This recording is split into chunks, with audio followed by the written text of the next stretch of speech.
नमस्कार प्यारे बच्चों। आज का हमारा अध्यापन बिंदु है भिखारी दास के द्वारा लिखित भगवान की भक्ति से संबंधित व्याख्या भाग। भिखारी दास रीतिकाल की रीतिबद्ध काव्यधारा के आचार्य कवि थे।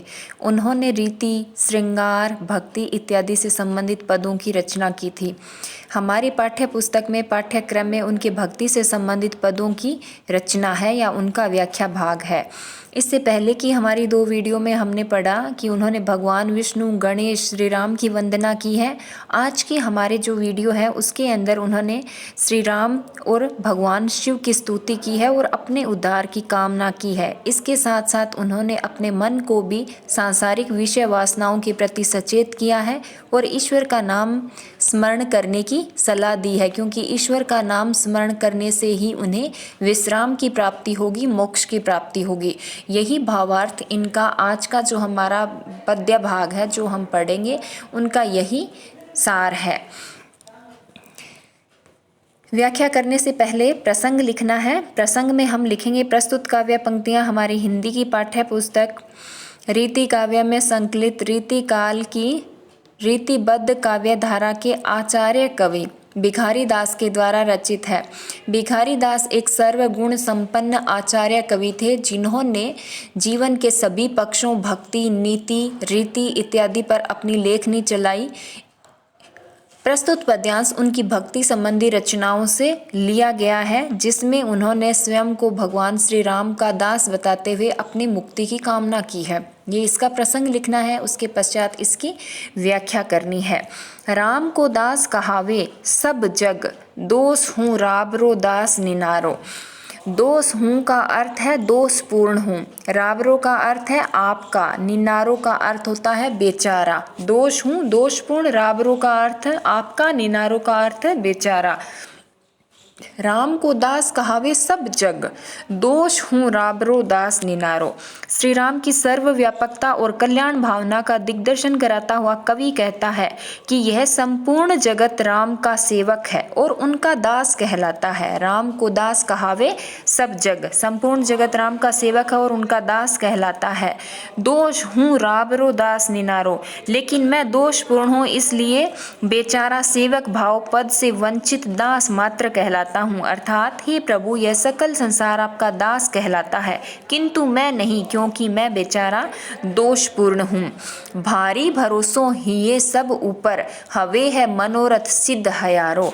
हयारो का अर्थ है हमारा, मनोरथ का अर्थ है मन की इच्छा, हिये का अर्थ है हृदय के अंदर। भारी भरोसों हिये सब ऊपर, हवे है मनोरथ सिद्ध हयारो। कवि कहता है मैं दोषपूर्ण हूँ, इसके बावजूद दूसरों की भांति मुझे अपने हृदय और अपनी भक्ति भावना पर पूरा भरोसा है कि एक दिन आप मुझ पर कृपा अवश्य करोगे और मेरा मनोरथ अवश्य पूर्ण होगा। राम ए देवन के घाले भले। ए देवन का अर्थ है देव विरोधी अर्थात राक्षस जाति। राम ए देवन के कुछ घाले भले, घाले भले का अर्थ है विनाश करने वाले। राम ए देवन के कुछ घाले भले कि श्री राम देव विरोधी कार्य करने वाले राक्षसों का विच्छेदन करने वाले हैं। भयो भो देवन को रखवारो, रखवारो रखवाला, रखवाली करने वाला, और देवन अच्छे मनुष्य, देवता लोग, और देव विरोधी राक्षसों का उच्छेदन करने वाले और इस संसार में भले लोगों और देवताओं की रक्षा करने वाले हैं। दारिद धालीजो दीनन पालिबो। दारिद का अर्थ है गरीबी, दीनता, और धालीजो का अर्थ है धोने वाला। दीनन का अर्थ है गरीब और पालिबो का अर्थ है पालन पोषण करने वाला। दारिद धालीजो दीनन पालिबो, राम के नाम है काम तिहारो। हे श्री राम, आप लोगों की दरिद्रता को दूर करके और दीनहीनों का पालन पोषण करने वाले हो, इसलिए हे श्री राम मैं भी गरीब और दीनहीन हूँ, मेरा काम ही राम नाम का स्मरण करना है। स्व संबोधन है कि हे जीव, तू दूसरे कामों को त्याग दे, क्योंकि राम का नाम स्मरण ही तेरा मुख्य काम है, इसी में तेरा कल्याण है। कवि भिखारी दास के कहने का अर्थ यह है कि श्री राम दरिद्रता को धोने वाले और दीनहीनों का पालन पोषण करने वाले हैं। इसलिए भिखारी दास अपने मन को संबोधित करते हुए कहते हैं कि हे मेरे मन, तुम्हारा काम सिर्फ राम का नाम स्मरण करना है, क्योंकि वो ही तुम्हें इस संसार से उद्धार करने वाले, इस संसार से पार उतारने वाले हैं। ये इसकी व्याख्या। उसके पश्चात इसका विशेष में हमें लिखना है पहली पंक्ति में, संपूर्ण संसार को राम का दास बताकर राम भक्ति की सर्वव्यापकता दर्शाई गई है। राम देव विरोधी और देवों के रक्षक हैं, अतः हमारा कल्याण भी राम नाम स्मरण में ही है। भक्ति रस का प्रयोग है, प्रसाद गुण का परिपाक है, वैदर्भी रीति है, शुद्ध साहित्यिक ब्रज भाषा का प्रयोग है, सवैया छंद का प्रयोग है, प्रबोधन शैली का प्रयोग किया गया है। ये सब इसके विशेष में लिखना है। उसके पश्चात इसके अगले भाग की हम व्याख्या करते हैं। इसका संदर्भ, क्योंकि इन पंक्तियों के अंदर इन्होंने भगवान शिव की स्तुति की है, तो इसका प्रसंग में थोड़ा सा परिवर्तन आएगा कि यह पद्यावतरण हमारी हिंदी की पाठ्य पुस्तक रीति काव्य में संकलित रीति काल की रीतिबद्ध काव्य धारा के प्रसिद्ध कवि भिखारी दास के द्वारा रचित है। यहाँ पर भिखारी दास ने भगवान शिव की भक्ति की है और भगवान शिव की भक्ति करना ही यहाँ कवि का मुख्य प्रतिपाद्य है। प्रतिपाद्य का अर्थ होता है उद्देश्य, मुख्य उद्देश्य है। ये इसका प्रसंग है। उसके पश्चात हमें इसकी व्याख्या करनी है। भाल पे जाके कला निधि है। भाल का अर्थ होता है मस्तक और कला निधि का अर्थ होता है चंद्रमा, कलाओं का खजाना। निधि खजाना, कलाकार कला, कलाओं का खजाना, कलाओं का स्वामी चंद्रमा। भाल पे जाके कला निधि है। बो साहिब ताप हमारे हरेगो। हरेगो का अर्थ है हरना, दूर करना, और ताप का अर्थ है सांसारिक दुख। साहिब का अर्थ है मालिक। भाल पे जाके कला निधि है, बो साहिब ताप हमारे हरेगो। भिखारी दास भगवान शिव की भक्ति को अपनाने का आग्रह करते हुए कहते हैं कि जिनके मस्तक पर कलाओं का निधि अर्थात चंद्रमा सुशोभित है, वही चंद्रधारी शिव हमारे सांसारिक कष्टों का हरण करेंगे। अंग में जाके विभूति भरी, वो संपत्ति मौन में भूरी भरेगो। विभूति का अर्थ होता है भभूत, अंग अंग में जिसके भभूत भरी हुई हो। अंग में जाके विभूति भरी, वो संपत्ति मौन में भूरी भरोगे। मौन का अर्थ है चुपचाप, मौन रूप में, और भूरी भरेगो का अर्थ है प्रसन्नता से अधिक भर देगा। अंग में जाके विभूति भरी, वो संपत्ति मौन में भूरी भरेगो। कवि कहता है भगवान शिव जिनके अंग अंग में भभूत भरी हुई है और राख ही जिनका आभूषण है, ऐसा परमेश्वर शिव हमारे घर में मौन भाव से अत्यंत प्रसन्न होकर अकूत सुख और संपत्ति भर देंगे। घातक है जो मनोभावक। मनोभावक का अर्थ है मन के सांसारिक भाव, और मन पातक का अर्थ यहाँ पर है मन के पाप। मनोभावक मन के भाव, मन पातक मन के पाप। जार जरेगो का अर्थ है जला देना, और घातक जो कि हमारे लिए घातक है। घातक है जो मनोभावक को मन पातक, वाही के जार जरेगो जला देना। अर्थात भगवान शिव ही एकमात्र ऐसे देव हैं जो हमारे मन के अंदर आने वाले बुरे भावों, आघातों और पापों को जलाने वाले हैं। अर्थात वो हमारे मन के बुरे भाव और मन के पापों को जलाकर राख कर देंगे। दास जो शीश पे गंग धरे रहे, ताकि कृपा कौन कहो तरेगो। कौन कहो तरेगो का अर्थ है कि उनकी कृपा से इस संसार से पार कौन उतरेगा। शीश पे गंग धरे का अर्थ है जो अपने शीश पे गंगा को धरकर रखते हैं, गंगा को धारण करते हैं। भिखारी दास कहते हैं शीश पर अपनी जटाओं में गंगा को धारण करने वाले भगवान शिव की कृपा को प्राप्त करके मुझे बताओ कि इस संसार से पार कौन उतरेगा। अर्थात कवि के कहने का मतलब है कि अपने शीश पे, अपनी जटाओं पे गंगा को धारण करने वाले भगवान शिव की कृपा प्राप्त करके इस संसार से कौन कौन पार उतरना चाहता है। कवि के कहने का मतलब है भगवान शिव की पूजा अर्चना करो, उनकी भक्ति को हृदयस्थ धारण करो, इसी से तुम्हारे पर शिव कृपा होगी और तुम्हारा कल्याण होगा। ये इसका व्याख्या भाग है। उसके पश्चात इसका विशेष लिखना है हमें। विशेष में हमें लिखना है कवि की भगवान शिव में अटूट आस्था और भक्ति भावना प्रकट हुई है। शिव को कला निधि, विभूतिधारी और गंगाधारी बताकर उन्हें सृष्टि का कल्याणकारी सिद्ध किया गया है, जो उनके नाम की सार्थकता को दर्शाता है। भक्ति रस और निर्वेद भाव का सुंदर समंजन हुआ है। शुद्ध साहित्यिक ब्रज भाषा का प्रयोग है और माधुर्य गुण से युक्त भाषा का प्रयोग है। भाषा में लाक्षणिकता का गुण विद्यमान है।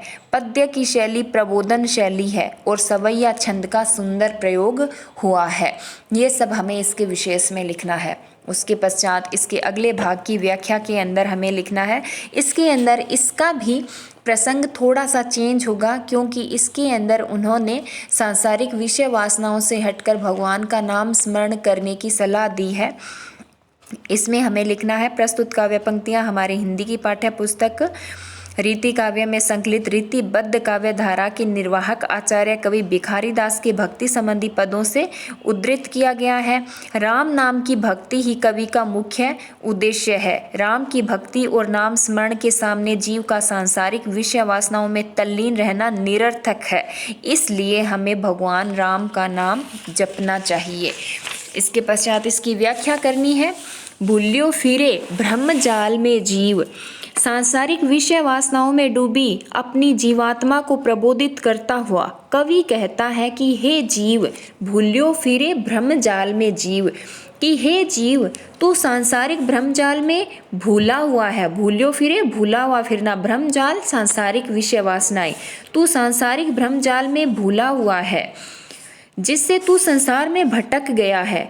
सुख्याल की खाल में फूल्यो फिरे, सुख्याल का अर्थ है सुंदर ख्याल आना। तू सुंदर ख्यालों और शरीर की सुंदर रचना में फूला फूला फिर रहा है। खाल का अर्थ है शरीर। तू सुंदर ख्यालों और शरीर की सुंदर रचना में फूला फूला फिर रहा है, किंतु यह सब सत्य नहीं है। भूत जू पांच लगे मजबूत, जू पांच का अर्थ है जो पांच, भूत का अर्थ क्या है तत्व, और जू पांच का अर्थ है पांच, जिन पांच तत्वों से इस शरीर का निर्माण हुआ है। कवि कहता है तेरे शरीर का निर्माण पंच महाभूतों पृथ्वी, हवा, पानी, अग्नि और शून्य से हुआ है।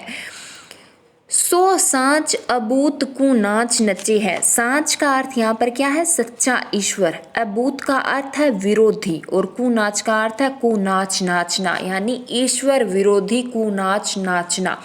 भूत जो पांच लगे मजबूत, सो सांच अबूत कुनाच नचे है, कि तेरे शरीर का निर्माण पंच महाभूतों पृथ्वी, हवा, पानी, अग्नि, शून्य से हुआ और इन्होंने तुझे अच्छी तरह सांसारिक विषय वासनाओं में जकड़ रखा है और यही मनोभाव तुझे ईश्वर विरोधी नाच नचा रहे हैं, जो कि सत्य नहीं है। कान में आंगने दास कही जो, कान में आंगने का अर्थ है अपनी अंतरात्मा में आकर, कवि भिखारी दास कहता है। दास का अर्थ यहाँ पर क्या है? कवि भिखारी दास। कान में आंगने दास कही को, कान में आंगने का यहाँ पर अबिदा शब्द शक्ति से अर्थ, व्यंजना शब्द शक्ति से इसका क्या अर्थ होगा? अंतरात्मा में आकर कहना, कि अपनी अंतर आत्मा में आकर कवि भिखारी दास कहता है कि नहीं तो तू ही मन में पाछीते है, कि मैं अपनी अंतरात्मा से सचेत हो जा, जागृत हो जा, राम नाम की भक्ति कर, नहीं तो अंत काल के समय पश्चाताप के सिवा तुझे कुछ भी नहीं मिलेगा। नहीं तो तू ही मन में पाछीते है, कि मैं अपनी अंतरात्मा में आकर अपनी आत्मा को समझाते हुए कह रहा हूँ कि तू समय रहते हुए सचेत हो जा, नहीं तो अंत काल में पछताएगा। पाछीते है अंत काल में पछताना। काम के तेज निकाम तय बिनु, राम जपे विश्राम न पेहे। काम के तेज, काम का यहाँ पर अर्थ है काम वासना, और निकाम तय का अर्थ है निष्काम भाव से ईश्वर का स्मरण कर। कवि कहता है कि हे मन, काम वासना के तेज प्रभाव के कारण तू निकम्मा मत बन। काम के तेज निकाम तय बिनु राम जपे विश्राम न पेहे।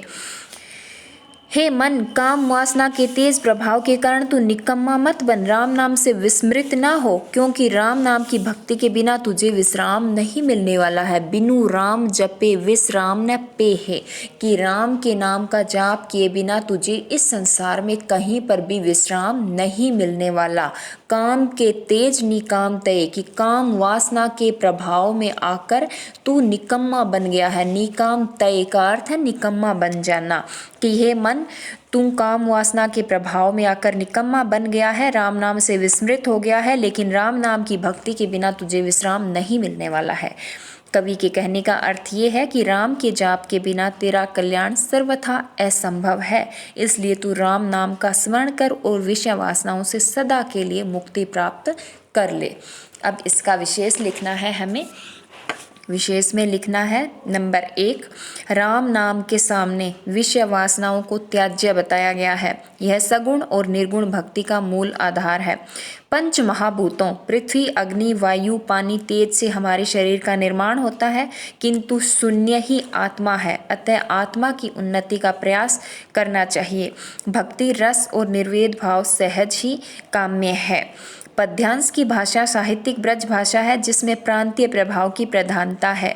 उपदेशात्मक शैली का प्रयोग है, अर्थात यहाँ पर कवि उपदेश दे रहा है तो उपदेशात्मक शैली का प्रयोग है। माधुर्य गुण है, वैदर्भी रीति है, शब्द चयन सर्वथा उचित है, भाषा में चित्रात्मकता है, बोधगम्यता है, प्रवाहमयता है। ये सारी पंक्तियाँ हमें इसके विशेष में लिखनी है।